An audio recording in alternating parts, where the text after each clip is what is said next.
Hey everybody, Plushie here. With this Halloween event came a bunch of brand new servants, and of course we're going to start with talking about the SSR.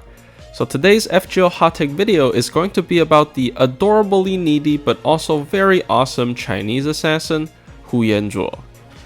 Now as per usual, we'll take a look at her skills and MP, I'll tell you how I feel about them, and then we can move on to the verdict.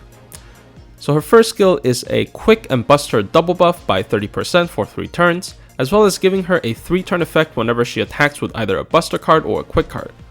So for 3 turns, whenever she attacks with a buster card, she gains 20% crit up, and whenever she attacks with a quick card, she gains 20% star gen up.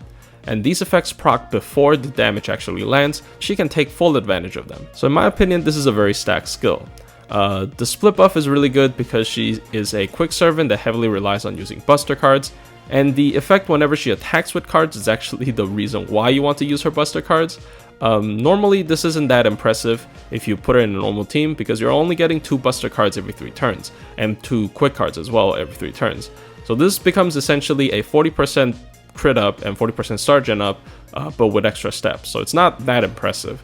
However, if there's a way to guarantee getting her Brave Chain every single turn, like if you're doing a solo or if you're using Summer BB to like lock her deck, or if you're like killing off esports and hoping RNG is on your side and giving you 2 of her buster cards every turn, then this starts to become very scary. You can ramp up her crit damage really quickly. It starts from 40% on its first turn, 80, and then 120, and then down to 80, and then down to 40, and then down to 0. But then the next turn, the skill will be back up, assuming you maxed it, and then you can start with the 40, 80, 120 again. So I really like this skill. This provides a very interesting way of spacing out your using your cards, and if you can lock her deck, or you're doing a solo, it really incentivizes that playstyle because the crit up become pretty ridiculous. Her second skill is a 3-turn Invul Pierce, a 3-turn 30% attack buff, and a 1-turn Star Absorb up. I've always liked Invul Pierce because you don't have to bring other servants to deal with it if you have it on yourself, and for challenging content this is really useful. The 30% attack up for 3 turns obviously is also really good since it applies to every single form of attack, as well as stacks really well with colored buffs on her skill 1. And then finally, the 1-turn Star Absorb up is slightly more awkward because it's only 1 turn, but her kit really allows her to generate a lot of stars. So a lot of the times this isn't actually that significant, so I really wouldn't take the 1 turn into too much consideration when timing this skill. And finally, her third skill is a 30% MP battery, a 2-time evade for 3 turns, and a 3-turn buff removal resist for 100%. So once again, really good skill to deal with challenging quests. Buff removal resist is a really powerful effect. It doesn't appear that much, at least back in the day. Maybe it's more frequent now for buff removal, but I'm not sure. But basically, a lot of servants gets destroyed if their buff gets removed because your whole game plan usually revolves around buffing your DPS and killing the boss. And even for solos, especially since this servant really incentivizes solo playstyle with her skill 1, having a buff removal resist is really strong because solo servants gets really destroyed when they get buff removed, and this servant here can actually block that. And this also goes into her 2-time 3-turn evade. I think this is a pretty decent survival skill. As you can see in some other solo servants such as Tyra and Kualter, they also have this skill essentially, but they also do have a guts to pair with it. So I wouldn't say this servant is on the level of the other sort of staple solo units, but definitely does incentivize, and the skill definitely does push this servant towards sometimes of a more solo playstyle. And the 30 MP battery is also very good. As you will see, this servant is a really good looper as well. So the 30 MP battery pairs well with a maxed out Append 2, and just helps in looping in general. So finally, let's take a look at her MP. Her MP is an AoE quick MP with 8 hits that deals 150 extra attack against evil enemies and 40% chance to stun them.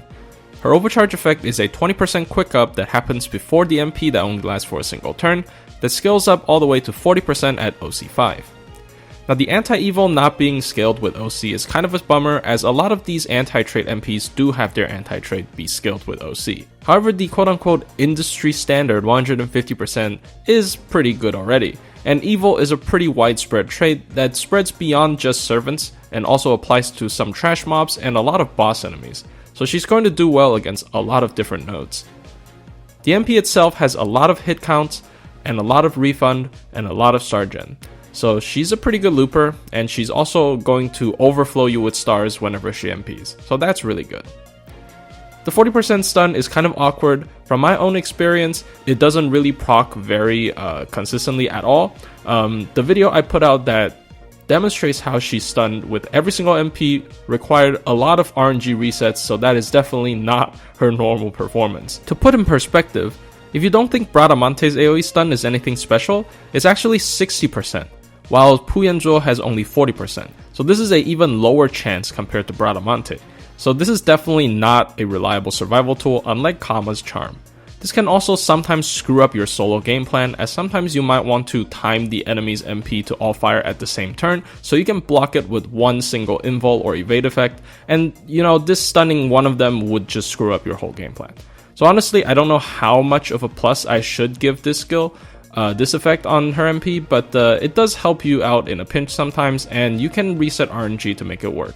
So I guess it's not that bad. There are a couple of different aspects we can take a look at this servant, and first of all, let's talk about her farming. So she is a very good quick looper. I don't know if this is a trend because they released Ruler Scotty this summer, but just like Rikyu, she's a really good loop farmer that can farm on almost every class. Obviously, the standard K-Scope double Ruler Scotty 2K4 setup allows her to farm on every class. But if you really want to push her looping abilities, you can max her a Pen 2 skill and then use a 50 MP star charge CE like Crazes of Christmas, or very highly recommended, the Shuten C from this exact event, to loop on, again, almost every class. With this setup, you can actually loop on every single class, including some assassins that she can overkill with any mystic code. You don't have to bring a particular mystic code, you can just bring the one you want to level up or the one that boosts the damage the most on the final turn. And even on waves that she might have trouble with, which is assassin nodes that she can't reliably overkill in the first couple of hits, or just berserker nodes in general, you can bring the Babylonia mystic code, and that would actually allow her to loop on these nodes as well, because she would be a little bit off on the second turn. She would refund like 40 something, like 47, 48, really close to 49 or 50 because the game rounds it up. And then you can just use the Babylonia Mystic Code's third skill to charge the little bit of MP to 50, and then also provide extra MP gains, so it also refunds to 50 on the third turn. So yeah, overall really good looper. She's basically universal, minus the damage problem because she is an assassin, and if you don't have her at at least MP2, maybe she will struggle against some different nodes. But yeah, overall really good looper.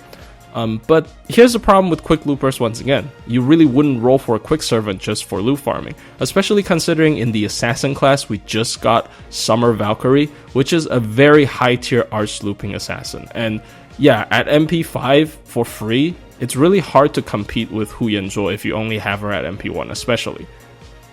So now let's move on to the aspect that I'm actually more interested in this servant for, which is her ability to tackle high difficulty quests. First and foremost, she has two very strong effects that deal with very common and annoying gimmicks, which is the 3-turn Invul Pierce and the 3-turn Buffumore Resist. Having these skills allow you to not bring any specific supports to deal with these, such as Calamity Jane, Sherlock Holmes, Santa Nightingale, and so on. So you have a lot more flexibility of making a team when facing bosses with these gimmicks if you're bringing Huyan Zhuo. She also has really strong crit buffing skills in the form of her first skill, which incentivizes her to use her Buster cards, and it also plays really well into Summer Scotty, as Summer Scotty's first skill also incentivizes you to use Buster cards over quick cards for crit damage. She's also Chaotic Evil, meaning she can take full advantage of Dolman's buff. I think these days Dolman's buff is so powerful that being Chaotic Evil itself is a plus on a servant, and I'm glad she does have that. So with all of this combined, she actually can be a really powerful crit face card damage dealer if you have the right support for it. But her damage doesn't only come from her powerful crit cards, it also comes from her anti-evil MP. I think anti-trait, as I've demonstrated in a couple of Super Recollection quests, is pretty powerful and is the name of the game in the future. Having this anti-trait allows lower MP levels to compete with higher MP levels without anti-trait, and higher MP level AoEs to compete with some single targets even without anti-trait. So yeah, this is very powerful, and Evil is a very widespread trait that spreads beyond servants and applies to trash mobs and boss mobs, especially a lot of boss mobs. So she's going to have a lot of fun dealing with these high difficulty nodes. But she's not only a speed clear TA servant, she's also a pretty interesting solo servant. Her first skill heavily incentivizes her to play solo, as you can guarantee her 2 buster cards every single turn, so you can actually do the insane 40, 80, 120, 80, 40, 0, 40, 80, 120 crit buff loop that lasts for a total of 5 turns and only have a single turn of downtime. Her star gen up skill on her quick cards as well helps her generate quite a bit of stars even when she's soloing and not using her MP. Her third skill's evade actually is really helpful, once again just for solos, but she doesn't have another skill to compensate it, and also she doesn't have sustain such as heal compared to other solo staples such as Kama and King Hassan, so she's definitely not going to be on the level of them. So her playstyle of solo is going to be more focused on trying to finish off the enemy as quick as possible before her HP gets fully depleted, which she does have some help from in the form of her second skills, Invul Pierce, so the enemy can't really block her damage when she wants to deal with them, and also when she's in a pinch, you can try to reset RNG for her MP to actually stun the enemy and buy you an extra turn. So she has some really gimmicky stuff that can help her survive longer, and overall you just want to finish off the enemy really quickly, making her a pretty interesting solo servant. She's obviously not top tier, she's going to struggle a bit against neutral high pressure bosses, as you can see how I demonstrated in the Stun Master video, where she's fighting a non-fully nerfed Kama beast, where Kama actually applies a lot of defense downs, and you can see she kind of struggles to survive in the last couple of turns, but if you're willing to reset RNG or route the solo correctly, I think she's very, very interesting. You can definitely have a lot of fun trying to solo with her. One small nitpick I have for the servant in terms of solo is that her first skill really disincentivizes using Mighty Chains. Mighty Chains has been such a powerful addition for solo units especially that you really want to try to use them as much as possible. However, her first skill really incentivizes you to use double buster cards every single turn instead. From my testing, I still think ramping up her crit up is more valuable than using a Mighty Chain, but having a gimmick that kind of hopes you don't play into the Mighty Chain meta is kind of annoying, but that's just very nitpicky of me. I still really like her solo game. Overall, my feelings toward her is very similar to DQ. She's a very good loop farmer, and she's also a very powerful DPS, perhaps even stronger than DQ in terms of high difficulty quests, because I really like her skill set. However, in this day and age, you really don't want to roll for a quick loop farmer just for farming, nor do you want to roll for a DPS in general just for high difficulty content, as normally if you already have a pretty heavily invested in DPS, they're probably going to outperform a Huyan Zhuo where you don't invest anything into her. However, if you do like her on the flip side, she is very adorable, her personality is very cute, sometimes a little bit pathetic, but that's like part of her cuteness.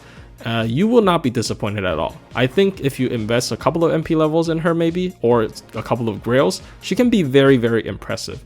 And you can still have a lot of fun with her even at MP1, because a lot of her damaging kit is actually focused on her crit damage instead of her MP damage. So unless you're fighting someone like Evil, you actually might want to just use her cards over her MP a lot of the times, which is, you know, a fun aspect of this servant once again. She's definitely going to perform if you like her and you invest in her. She's definitely going to make you proud so you can praise her at the end of the day, and she's gonna be very happy about it. So hopefully you guys enjoyed the video, and best of luck if you're rolling for Huyan Zhuo, and I'll see you guys in the next one.